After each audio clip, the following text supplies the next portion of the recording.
Shalom. First off, I want to give all praise, honor, and glory unto Yahweh, Bahashem, Yahweh Shai, Bahashem, Echad Kadash. I want to give double honors to the apostles, elders, and bishops of GMS who have taught us this word and teach us this word today. And I want to give a salutation unto the hopeful elect scattered across the four corners of this earth, striving for salvation. This is the brother Yatazak Bob with the GMS Nebraska camp. And in this lesson, I just want to do a real quick hit, something that was on my spirit, which is, just over the topic of peace. This world won't see peace until Esau is taken down out of power and until his kingdom is over and done with. You have Trump that kept saying that he was going to bring peace, with all this commotion going on in the Middle East, which was a complete lie. He's doing nothing but adding unto the war that's going on over there, and he had no intention on stopping it. He was always just going to do the bidding of the Amalekites, and it's not in Esau's nature to bring peace. The Lord set Esau up, as it says here in Revelation chapter 6 verse 4. It says, "And there went out another horse that was red," and this red horse is talking about Esau. Even looking at that symbolism of that red horse, a horse represents power. And then you have that horse being red. I mean, look at Esau, what he come out red all over, and it says what? "And power was given to him that sat thereon to take peace from the earth." So this is Esau's role. This is what he has been put upon this earth to do. He will take peace from the earth. And how would he do that? It says, and that they should kill one another. And there was given unto him a great sword. So that sword is Esau's weaponry. That sword is Esau's army, his militaries. And Esau's goal is to gain, complete dominion over this earth. The earth is already given into his hand. But you have the different leaders of the heathen that's ruling as well, and you have, Esau wants to take them over. He has lands that he wants to himself. He has goals that he wants to accomplish. Ultimately he wants control over everybody by way of that MOTB, but there's always going to be conflict on this earth because you have the different, leaders of this earth and of these different countries that want opposing things and have opposing ideals, and it's not something that can just get hashed out with a peace talk. Esau's violent nature isn't something that can just get hashed out with a peace talk. And so this is why you have odds where America is against Russia. This is why you have China constantly making threats toward America, and many other examples, but my point is, we're not going to see peace upon this earth until Esau falls. Because if it was about peace, then Esau would be making the moves for peace. But he's not doing that. What Esau's doing, what America is doing, what these Amalekites are doing, they're making moves toward them having control. They're making moves toward the things that they want that serves their belly, even if people have to die in the process, even if there has to be bloodshed in the process. Because blood ain't a thing to Esau. Peace was never the goal for him. And this is why we need Yahweh Shai. This is why the scriptures say to haste thee from these times. To haste to flee from these times. Because what Yahweh Ba'ashem Yahweh Shai is going to do, he's going to sit Esau down. And when it comes to all these different nations in our kingdom, they're going to be put in their places. They're going to be given the lands that belong to them, and there's not going to be any dispute or conflict about it. The Lord is going to sit these heathen down and put them in their place, and we're going to rule over them. And this is why the scriptures call Yahweh Shai the Prince of Peace. In Isaiah chapter 9 verse 6 it says, "For unto us a child is born, unto us a son is given, and the government shall be upon his shoulder, and his name shall be called Wonderful, Counselor, the Mighty Power, the Everlasting Father, the Prince of Peace." All these armies are fighting against each other. All these militaries, all these alliances and oppositions are being made. But when Yahweh Shai and the angels come back in them chariots, when the Israelites come in them new bodies and they see the power that we're coming in, everybody is going to sit down and listen, because they're going to see, okay, these are the people that's supposed to be ruling. These are the people that need to be in power.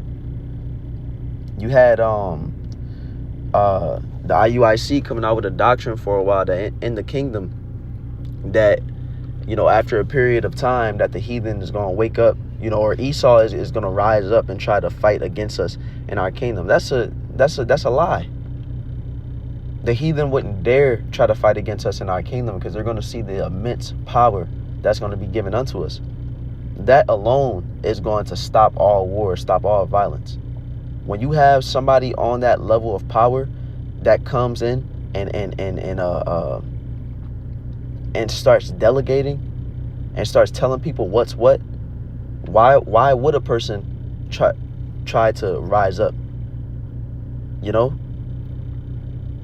And that's why the scriptures tell us, you know, it gives us detail about that piece. Let's go to I think it's Ezekiel 38. Let me see, verse, it might be in chapter 39. Let me see. Yep, Ezekiel chapter 39 and verse 8. It says, "Behold, it is come and it is done, said the Lord Yahweh. This is the day whereof I have spoken. And they that dwell in the cities of Israel shall go forth and shall set on fire and burn the weapons, both the shields and the bucklers, and the bows and the arrows, and the handstaves, and the spears. And they shall burn them with fire 7 years." So all the weapons of the earth are going to be destroyed, because it's actually going to be Yahweh Ba'ashem Yahweh Shai's determination to bring peace upon this earth when our kingdom is established. This coming world war that's coming is going to be the war to end all wars. You know, and after this, there's not going to be no more fighting. There's not going to be no more, you know, civil wars. Not going to be, we're going to shut all that down. There's not going to be no more war. And in the kingdom, what the focus for everybody on this earth is going to be is worshiping Yahweh Ba'ashem Yahweh Shai. You know, and these heathen, you know, they're going to be able to focus on they dwelling places. And, you know, after we get them in order, Esau is going to be serving a grueling captivity. He's going to be occupied with suffering in our kingdom for 1,000 years until his whole nation is destroyed. But these heathen, you know, they're going to be in captivity as well, and we're going to be whipping them into shape. And, you know, it's going to get to a point to where the heathen are going to be in order, and they're going to be able to focus on their habitations. They're going to be able to focus on having, you know, furthering themselves in their own right, while they are subordinate unto us, of course. And they're not going to have no reason to fight. These heathen are fighting today over, you know, borders, over, you know, agreements that fell through, or whatever the case may be. We're going to clear all that confusion in the kingdom. Whatever people have gripes about, whatever people have, you know, oughts about, they're going to be able to come unto us, and we'll bring solutions. You know, our kingdom is going to be a kingdom of order. You ain't going to have to fight nothing out. And that's why it says in Isaiah chapter 2 and verse 4, where it says, "And he shall judge among the nations and shall rebuke many people. And they shall," let's actually back it up. Let's go to Isaiah chapter 2, verse 2. It says, "And it shall come to pass in the last days that the mountain of the Lord's house shall be established in the top of the mountains, and shall be exalted above the hills, and all nations shall flow unto it." So this is saying that all these nations of the earth are going to be underneath the nation of Israel, you know, and coming unto us to learn of our ways. You know, our leadership is going to be the top government in the world. It says, "And many people shall go and say, Come ye, and let us go to the mountain of the Lord, to the house of the power of Jacob." And what else this is showing is that, like I mentioned, all these nations are going to be serving Yahweh Ba'ashem Yahweh Shai. They're going to throw away their idols. They're going to throw away all these different false gods that they worship, all these different religions that they've created. Our power is going to be the power that takes precedent in the earth. It says, "And he will teach us of his ways, and we will walk in his paths. For out of Zion shall go forth the law, and the word of the Lord from Jerusalem. And he shall judge among the nations, and shall rebuke many people. And they shall beat their swords into plowshares, and their spears into pruning hooks."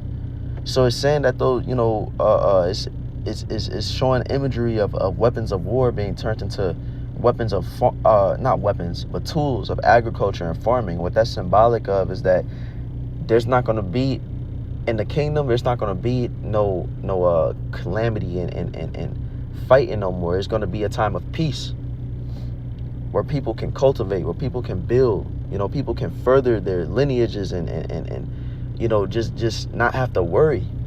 That's why the scriptures say that when the righteous are in authority, the people rejoice, but when the wicked beareth rule, the people mourn.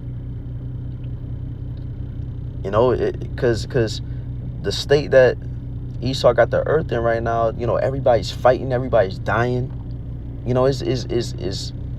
People are suffering in this kingdom. In our kingdom, we ain't gonna be doing the heathen dirty. We're not gonna be writing legislation to get over on the heathen and treat them unjustly. Everything is gonna be just. Everything is gonna be righteous and in order. It says, nation shall not lift up sword against nation, neither shall they learn war anymore. So this is just, one reason among many to haste to see the kingdom. This is one nation. This is one reason among many that we should want to see the nation of Israel on top, man. Because we talking 100% peace. We're talking, the earth in harmony with itself again. Everything's gonna be smelling good. Everything's gonna be looking good. For our people, for the Israelites, no more death, no more mourning, no more sorrow. Pray unto Yahweh Ba'ashem Yahushai every day that he hastes his to make his coming soon, so that this earth that we in can be shut down. So just wanted to put that message out there real fast. Lord willing, this lesson was edifying. Once again, I want to give all praise, honor, and glory unto Yahweh Ba'ashem Yahushai Ba'ashem Chakadash. I want to give double honors to the apostles, elders, and bishops of GMS, and salutation unto the elect. Shalom.